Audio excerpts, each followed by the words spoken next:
विवाह के बाद पहली बार मायके आई बेटी का स्वागत सप्ताह भर चला। सप्ताह भर बेटी को जो पसंद है वही सब किया गया। वापस ससुराल जाते समय पिता ने बेटी को एक अति सुगंधित अगरबत्ती का पैकेट दिया और कहा कि बेटी, तुम जब ससुराल में पूजा करने जाओगी तब यह अगरबत्ती जरूर जलाना। माँ ने कहा, बिटिया प्रथम बार मायके से ससुराल जा रही है तो भला कोई अगरबत्ती जैसी चीज देता है। पिता ने झट से जेब में हाथ डाला और जेब में जितने भी रुपए थे वो सब बेटी को दे दिए। ससुराल में पहुंचते ही सासू माँ ने बहू के माता पिता ने बेटी को विदाई में क्या दिया ये देखा तो वह अगरबत्ती का पैकेट भी दिखा। सासू माँ ने मुंह बनाकर बहू को बोला कि कल पूजा में यह अगरबत्ती लगा लेना। सुबह जब बेटी पूजा करने बैठी, अगरबत्ती का पैकेट खोला तो उसमें से एक चिट्ठी निकली जिसमें लिखा था, बेटा, यह अगरबत्ती स्वतः जलती है मगर संपूर्ण घर को सुगंधित कर देती है।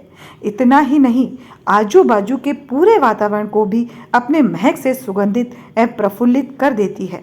हो सकता है कि तुम कभी पति से कुछ समय के लिए रूठ जाओगी या कभी अपने सास ससुर से नाराज हो जाओगी, कभी देवर या ननद से भी रूठोगी, कभी तुम्हें किसी से बातें सुननी भी पड़ जाए या फिर कभी पड़ोसियों के बर्ताव पर तुम्हारा दिल खट्टा हो जाए।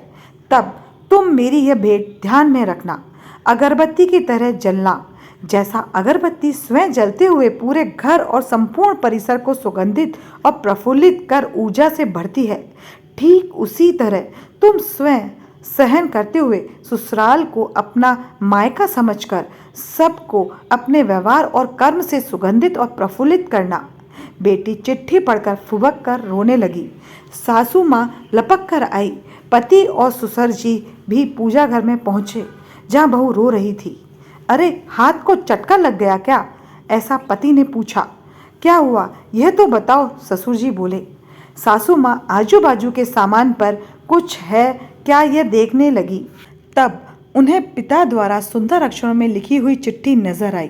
चिट्ठी पढ़ते ही उन्होंने बहू को गले से लगा लिया और चिट्ठी ससुर जी के हाथों में दी।